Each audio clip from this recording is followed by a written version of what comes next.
विद्यार्थी भाइ बहिनीहरू, अब हामी क्लास 12 को वेब अप्टिक्स सुरु गर्न गइरहेका छौं, जसको परिचय यस प्रकार रहेको छ।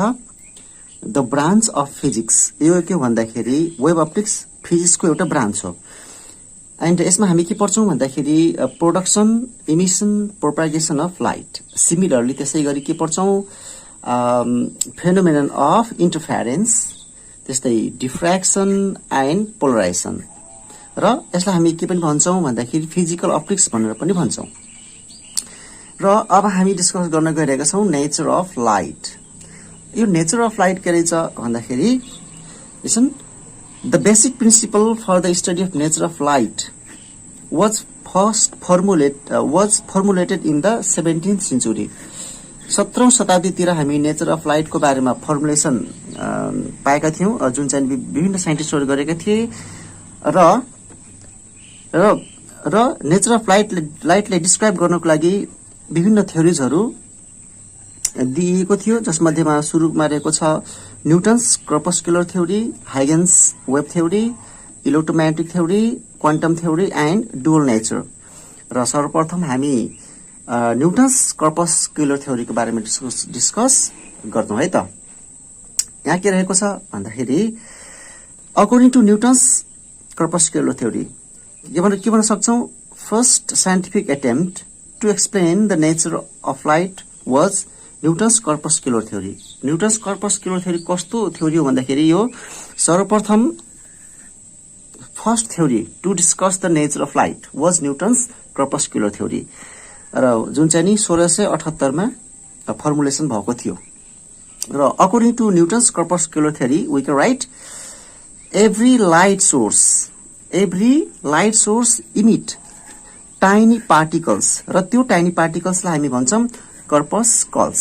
र ती कर्पस्कल्स कस्ता हुन्छन् भन्दाखेरि इलास्टिक, मासलेस, र के हुन्छ तिनीहरुको different shape and size. For example, मानव कुनै एउटा ट्युबलाइट छ। अब यो एउटा ट्युबलाइट छ।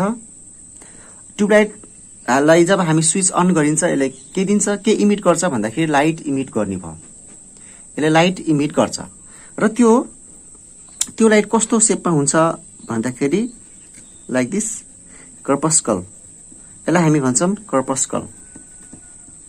According to Newton's corpuscular theory, यो ट्युबलाइट भनेको लाइट सोर्स हो।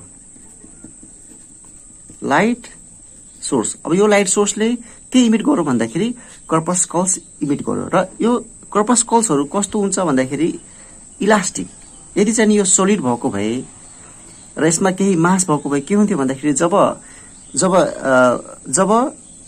यो लाइट सोर्सले लाइट इमिट गर्थ्यो तब हाम्रो टाउकोमा लाग्नु पर्थ्यो अथवा शरीरमा कति लाग्नु पर्थ्यो। तर त्यसो हुँदैन।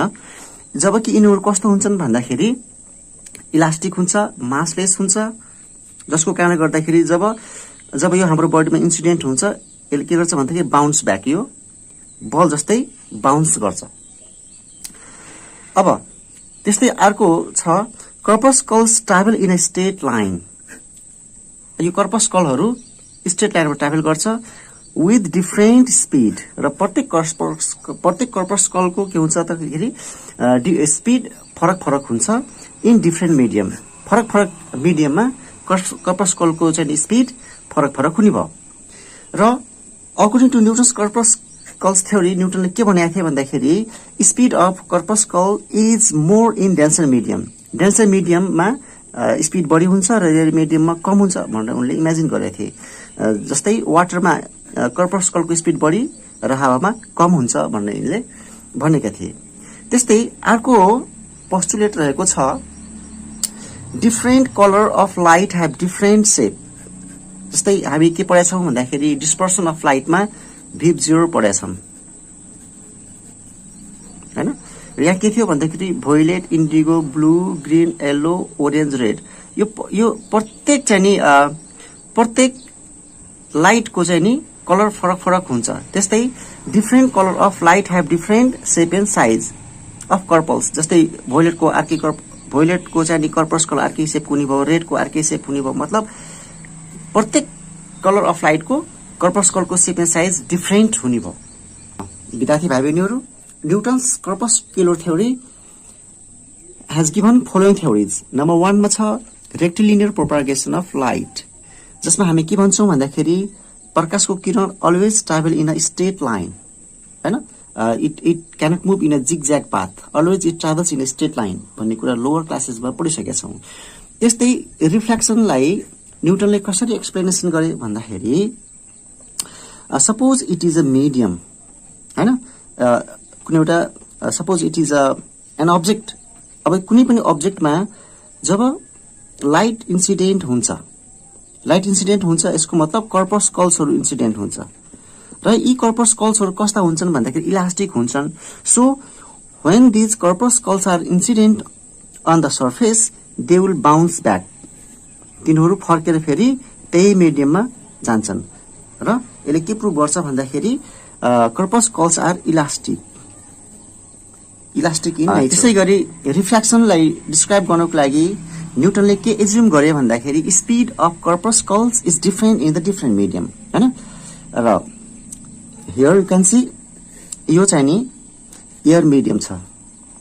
एयर भनेको रेयर मिडियम हो, वाटर भनेको डेन्सर मिडियम हो. र उनले के भने भन्दाखेरि जब कर्पस्कलहरु डेन्सर मिडियमबाट रेयर मिडियमबाट डेन्सर मिडियममा ट्राभल गर्छ, ती कर्पस्कलहरुलाई के गर्छ भन्दाखेरि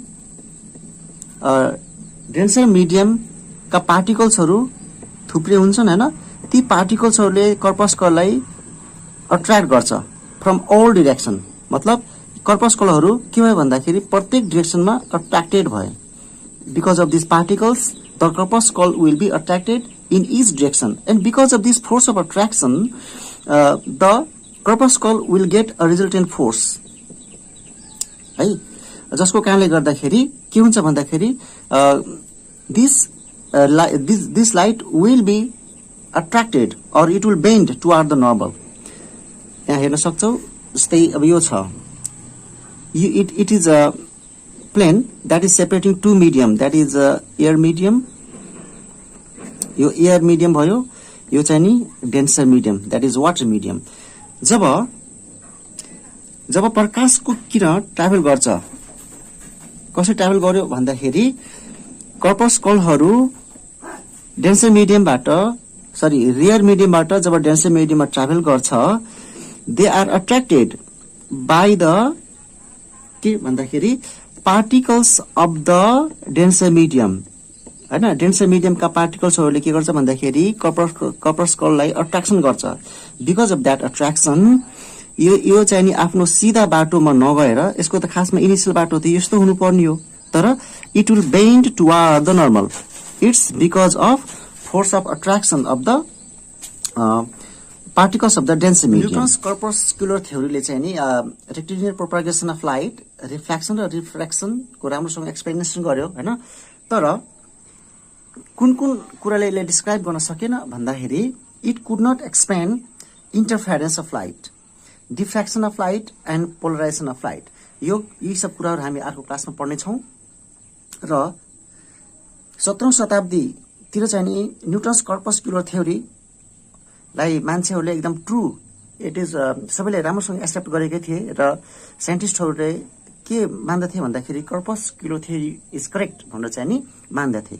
तर 1850 मा इन 1850 मा अर्को वैज्ञानिक आए जसको नाम थियो फोकल्ट, र उनले एक्सपेरिमेन्टली के प्रुभ गरे भन्दाखेरि speed of light is more in the rare medium than in the denser medium. र के भन्छ भन्दाखेरि in 1850 Foucault did an experiment to measure speed of light and he proved that speed of light is less in water, हैन? जुन चाहिँ नि कर्पस्कुलर थ्योरीले के भन्छ भन्दाखेरि speed of light is more in denser medium than in the air medium. र जसको ठ्याक्कै अपोजिट रिजल्ट कसले पाए भन्दाखेरि फोकल्टले पाए, र जुन चाहिँ नि उनले एक्सपेरिमेन्टली प्रुभ गरेका थिए, जसको कारणले गर्दाखेरि के भयो, Newton's corpuscular theory was discarded मतलब rejected as incomplete and inaccurate theory.